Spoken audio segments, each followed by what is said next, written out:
नमस्कार दोस्तों, मैं राजेश शर्मा आज फिर आप लोगों के सामने एक इंटरेस्टिंग सा चार्ट लेकर के आया हूँ, जहाँ मुझे बहुत अच्छा ब्रेकआउट दिख रहा है। तो चलिए चार्ट पे चलते हैं। देखिए, स्टॉक का नाम है Himadri speciality chemicals limited, HSCL। अब क्यों ये चार्ट मुझे बेटर लग रहा है, मैं आपको अपने कुछ पॉइंट्स बताता हूँ। तो उसको देख करके आप अपना डिसीजन ले सकते हैं कि क्या इसको हम शॉर्ट टू मीडियम टर्म के लिए होल्ड कर सकते हैं, हमें बाय करना चाहिए या नहीं। वो डिसीज़न आपका होगा। देखिए, अगर मैं सबसे पहले डेली चार्ट की बात करता हूँ, तो डेली चार्ट पे हम देख रहे हैं कि काफ़ी लंबे समय से ये स्टॉक एक रेंज में फंसा हुआ था। नीचे में करीब करीब 40 रुपये और ऊपर में करीब करीब 60 से 65 रुपये। तो इसी रेंज के अंदर ये पिछले 1.5-2 साल से था। अब इसने जो ये ट्रेंड लाइन का ब्रेकआउट दिया, आप देख रहे हैं यहाँ इसने 68-69 रुपीज़ पर ब्रेकआउट लिया। सारे पैरामीटर की अगर मैं बात करूं तो आप देखते हैं कि RSI जो है अब वो ओवरबॉट जोन में चली गई है। मैकडी के अंदर भी ज़ीरो के पास से बुलिश रिवर्सल हुआ। तो ये दोनों चीज़ें और साथ में वॉल्यूम की कंडीशन, वो ये बता रही है कि ये प्राइस बहुत अच्छे मोमेंटम में है और काफ़ी स्ट्रॉन्ग अप होता जा रहा है। लेकिन अगर मुझे इन्वेस्टमेंट करनी है, थोड़े से लॉन्ग टर्म के लिए रखना है, तो मैं इसको वीकली या मंथली चार्ट पे एनालाइज करना ज़्यादा बेटर समझूंगा। तो अगर मैं वीकली चार्ट पे देखता हूँ तो आप देखेंगे कि वीकली चार्ट पर क्या हुआ। इस वीकली चार्ट पर इस हफ्ते जो क्लोजिंग आई है वो आप देख सकते हैं कि 200 वीक मूविंग एवरेज के ऊपर क्लोजिंग है, जो कि 73 रुपीज़ के आसपास था। उसके ऊपर इसने क्लोज़ किया, विद वॉल्यूम क्लोज़ किया।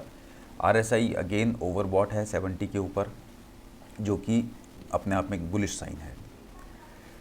तो किसी भी डिप पर इसको ऐड किया जा सकता है ऑन वीकली चार्ट।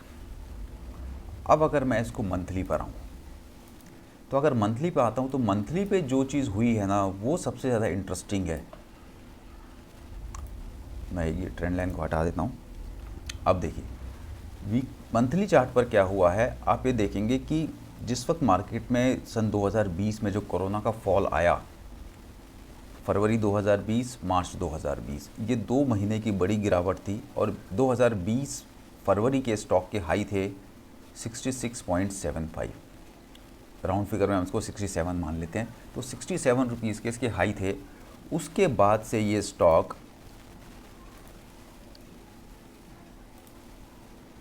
वो लेवल क्रॉस नहीं कर पा रहा था। और यही लाइन अगर मैं नीचे भी ड्रॉ कर लूँ तो वो लोज भी इस स्टॉक ने नहीं तोड़े थे। सिर्फ 2 महीने की जो गिरावट बनी है उसी के बीच में स्टॉक कंसोलिडेट कर रहा था पिछले 2 साल से। 66-67 आता था, फिर नीचे हो जाता था। तो इस हफ्ते और इस महीने इसने क्या किया कि इसने वो 67 के ऊपर डिसाइसिवली निकला और क्लोजिंग दी। यानी कि 2.5 साल का जो कंसोलिडेशन जोन था, इसने उसको ब्रेक किया। और अगर आप वॉल्यूम का पैटर्न देखें कि इस 2 साल के अंदर वॉल्यूम अगर आप चेक करो तो देखो, तो इतने जो वॉल्यूम्स बने हैं वो पीछे कहीं नहीं थे। तो कंसोलिडेशन हुआ विद वॉल्यूम हुआ।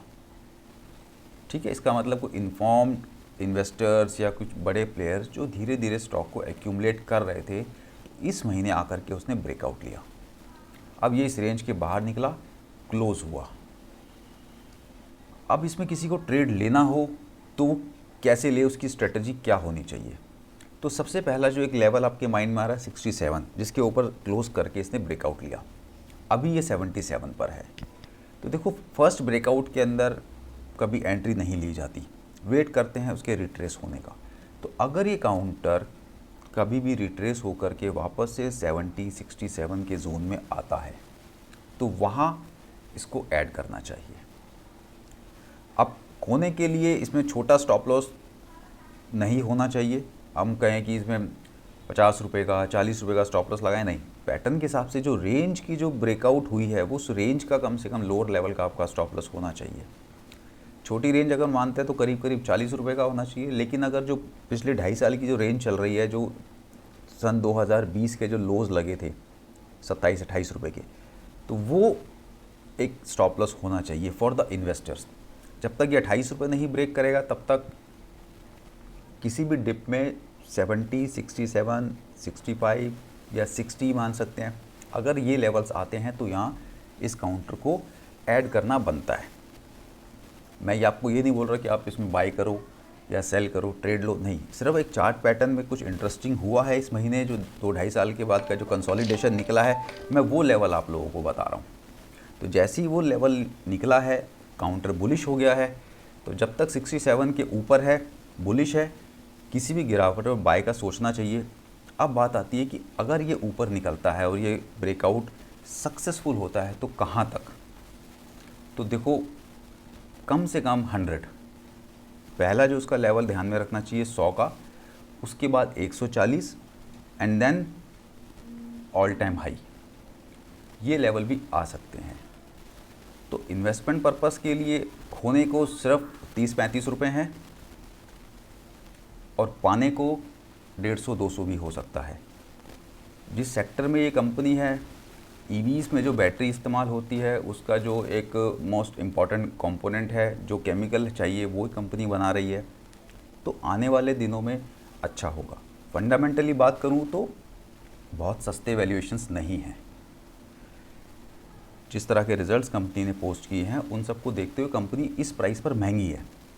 लेकिन आप सब जानते हैं कि जो टेक्निकल है वो पहले रिएक्ट करता है, बाद में फंडामेंटल रिएक्ट होते हैं।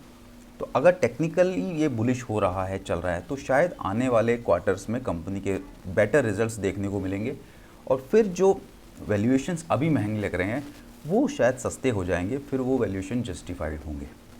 तो प्योर टेक्निकल चार्ट पे बहुत अच्छा ब्रेकआउट है, बाय सिग्नल जनरेट हुआ है, 67 तक की किसी भी डिक्लाइन पे लिया जा सकता है और लॉन्ग टर्म के लिए होल्ड करना चाहिए जब तक कि प्रीवियस लो 28 रुपये के नीचे स्टॉक नहीं जाता। तो डिसीजन आपका, बाय करना है या सेल करना है। मेरा काम था चार्ट पैटर्न आपको दिखाना, कोई स्टॉक अच्छा ढूंढना। अब बाकी डिसीजन आपका है। वीडियो अच्छा लगा हो तो लाइक कीजिए, शेयर कीजिए और सब्सक्राइब तो ज़रूर कीजिएगा। Thank you.